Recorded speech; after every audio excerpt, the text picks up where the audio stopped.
I don't really understand what is happening right now. Afromo Ife na-aga na social media.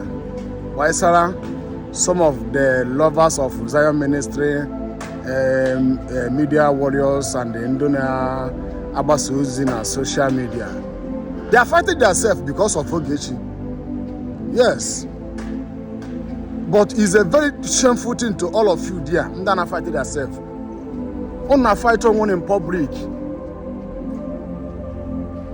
Disgracing, bringing shame to the body of Christ because of Ogechi.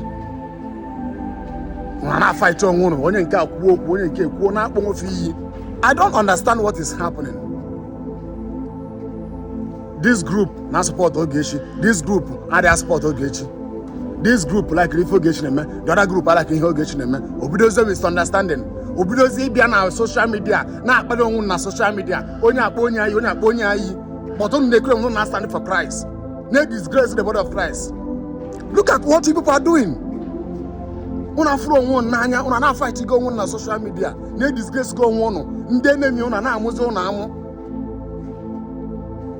Hana amuzo na amu. They bring shame.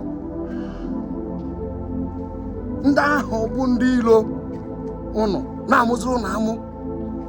Onye ame video bale onye nka the light of bale onye nka. If I can have na ngide na social media. It's not good. All because of Ogechi. And we know the truth concerning what is happening. You people supposed to love on yourself. We're not supposed to for one nanya. Only any love na funi nine. Yes. Because I said it before. Moment my rest. And I'm 10 days ni myself. Okay, she man Tom handcuff na azwaka with my 2 hands. Buru mo poni ma bad after 2. 5 motos. Some of the content creators and the bloggers no about. Those people can remember it, they had been popular. He made video, those made videos na onwelendo, made video no bela bulumu na ima bana. And onwelendo contact endo medias ndane kuoku na social media basara ebuko obi and Zion Ministry. Or contact and do media warriors. All of them create money harmonium, all of them na bale maba. Nandana asuna akwonya na wobia oyire efeke Elijah na oni mafia na eme video na akpari president na akpari governor ife bo na ekwu okwu otu a ọ na-ekwu okwu campaign wo president ọ na-ekwu okwu onwe backup ezuru moshi ebu omumade ihe ji ekporo mu maka ihe na-ekwu na-eme n'obodo a wakwa and all the media warriors ndu mfuro na mụ na ha dịka all of us are one onwere onye mbulu any voting against that person. Later ka mputazire ndo wa mụ na ha na-eme ife big content creator in this village. Ha na asị m ngwa n'ezie akwa ndị aka m na-asị na mụ na ha kwu. Look at what they are saying. Look at what they are saying. Mgbe ha mee ma less nọ n'ime cell. Na mbụ ha ziri fozi na ihe ha bịa respond to them. Na ha mụrụ onye mbụ na nke na many things ha kọrọ. I was surprised. Kedu love unu nwere dịka ụmụ Chineke? Kedu love unu nwere ebe ahụ?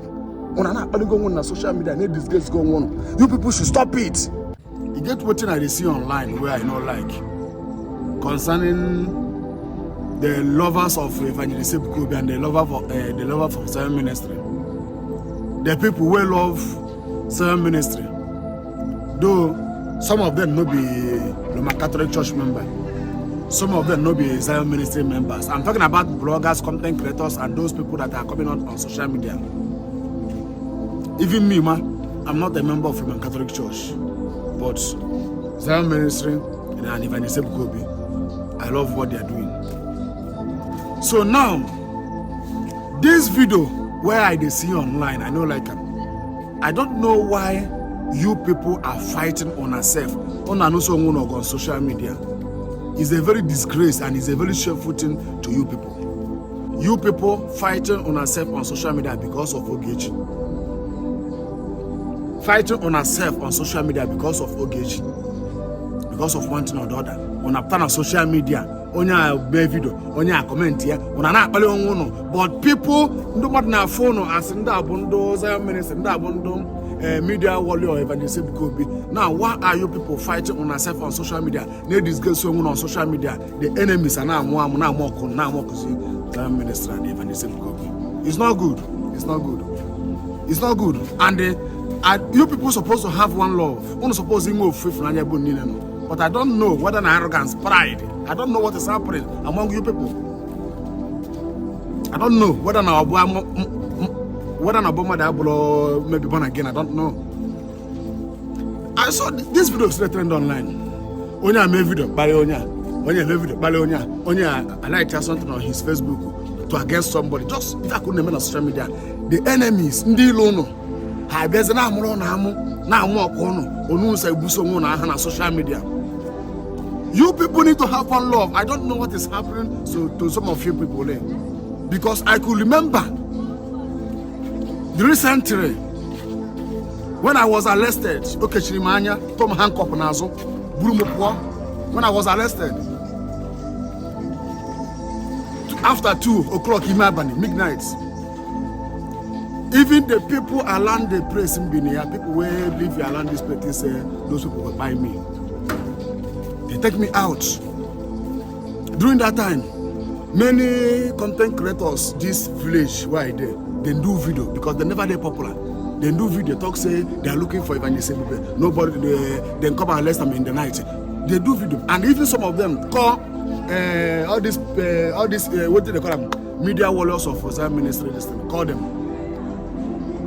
Tell them, please look at what happened to this our brother. Please, if you people come speak about it, make people know say evangelism was arrested by 5 motos where they carry come.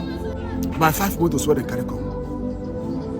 The same people, media warriors, they started speaking against me in their group. Now that boy now be on a campaign president. If you want to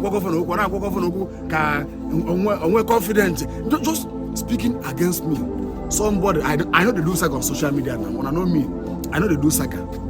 Only what I'm fighting against the evil government. I know they do saga. I don't get time for saga. And many of them start speaking against me over my page or in their group. What for because this young boy, no bully in Abane, a bully hacker should be handcuffed as a bully this boy poor. I have 5 photos. People, I thought that me and them are the same. Rejected me, mocking me. I get the voice record. That time I was inside cell that time. I'm inside cell that time. They were mocking me. And those people now mocking me and them. I see what they are doing on social media, how they speak about Zion Ministry. Because I was very, I love what they are doing. Sometimes I like, I comment. You people need to have one love. I don't know what is happening. You people need to have one love. Even in this village, you know, those people need now. Zilu knows many evangelism with yourself. Look at what they say about me. Look at. Look at. You have on the social media. Now, all said to go to Ogechi. Nda Sadaba. Mobile now, when I go on PDP, APC, Labour Party. Nimo Fuebe. I'm gonna stop this in one of the do. When they disgrace Zion Ministry, when they disgrace evangelism. I know say most of you don't go like them, but I'm gonna stop them. No good.